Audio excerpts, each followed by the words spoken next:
Hello YouTube and welcome back to Be a Loser. In this video we're going to discuss the common assumptions of weight loss and why they're completely wrong.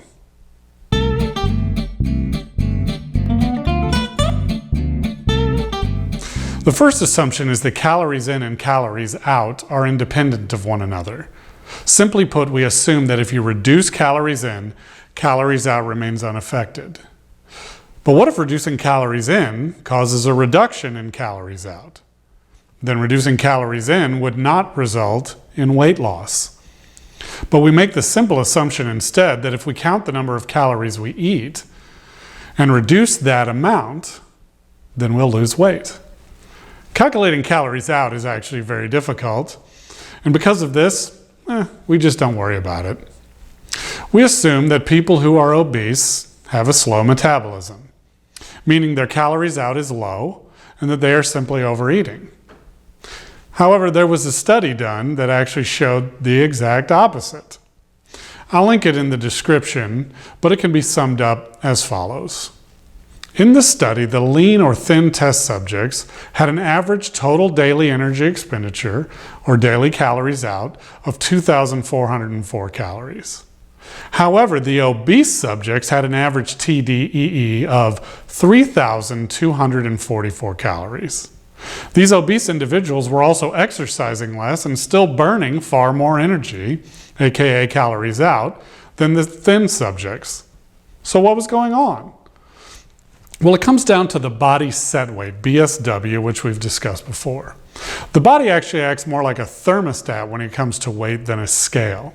It's constantly trying to get back to the BSW point.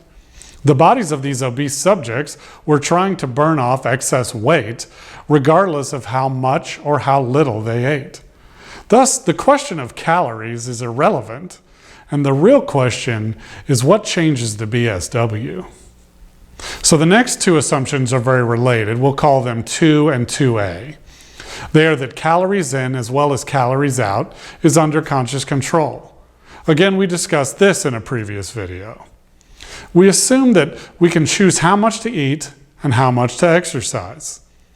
That it's a completely voluntary response and not actually regulated by the body.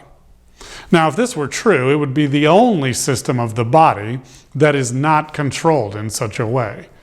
There are many hormones involved in hunger response: leptin, ghrelin, peptin YY, etc. Consider once again our ancient ancestors. They didn't have any idea what the heck a calorie was. They certainly weren't counting them to determine whether or not they would get fat. If hunger was a conscious decision, there would have been incredibly obese individuals as well as incredibly thin ones.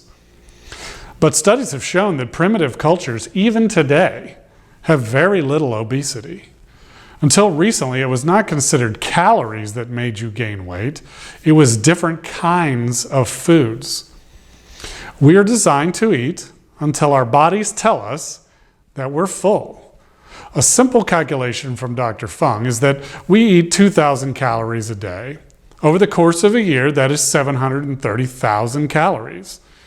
If we were to gain 1 to 2 pounds per year, that would be equivalent to 7,000 calories over the year. That means that we would be balancing our calories in and calories out to an accuracy of 99%. Do we really suppose that this is because we are all counting every calorie we eat, as well as tracking our total daily energy expenditure calories out? Do you even know how to determine your total calories out? Much less to such a degree to know whether or not to take one extra bite of food at every meal? No. There are clearly systems in place that indicate to us when we are hungry and when we are full. To believe otherwise is to assume that we must consciously keep our hearts beating or we will die of a heart attack. And as far as part 2A of our assumption, calories out being under conscious control, we can make another simple calculation. We are assuming that most of our TEE is used through exercise. So let's take the previous individual who eats 2,000 calories per day. Let's now assume that that person goes for a brisk walk every day. A brisk walk burns off roughly 100 calories on average. That's 5% of our total calories. The other 90% is being used for other body functions. In order to use the entire 2,000 calories for exercise, that individual would need to run a marathon every day. So clearly exercise is not the answer to weight loss. It's the other 90% of our TEE that we should focus on. The final assumption we make is that weight gain, or more specifically fat storage, is completely unregulated by the body. There are no systems in the body that are unregulated. Growth is regulated by growth hormone. Blood sugar is regulated by insulin.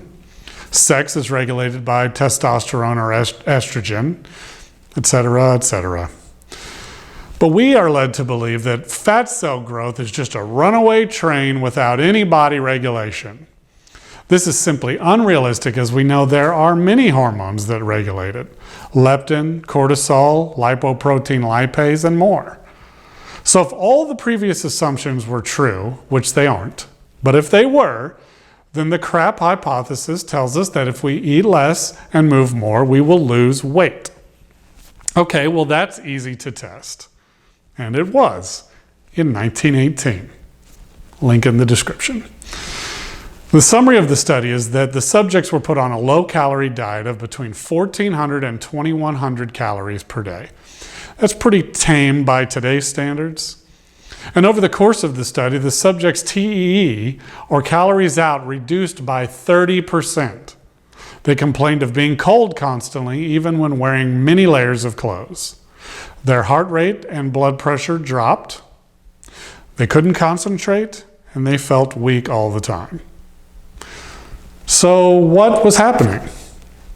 Well, if you normally expend 3,000 calories per day and suddenly restrict how many calories you're eating to 2,000 per day, then the body will respond by cutting calories out by the same amount, 30%. As we know, calories are needed to generate body heat. So with fewer calories, we feel cold. They're needed to pump the heart, so it slows down. They're needed to activate the brain, so we lose concentration.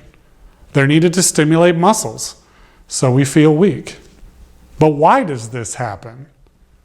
Because the body isn't stupid. If you continually expend more energy than you eat, you would waste away and eventually die. Your body simply is not going to let that happen. Imagine you have $100,000 in the bank. Now you make $50,000 per year and spend $50,000 per year. Now if you suddenly take a pay cut and start making only $25,000 per year, but keep spending $50,000 per year, then you'd soon be flat broke. So instead you reduce your spending to $25,000 per year, or better yet, $24,000 just to be safe. And this is exactly what the body does. So if you start on Jenny Craig or Weight Watchers or Biggest Loser, sure, you'll lose weight initially. But then your body will reduce your TEE to match, and you will feel cold, tired, hungry, and most likely irritable. And after this adjustment, you will gain all the weight back, and then some for good measure. Sound familiar? Of course it does. And on that note, we'll end this video. As always, please feel free to like, comment, and subscribe. Thank you so much for watching. And until next time, keep being a loser.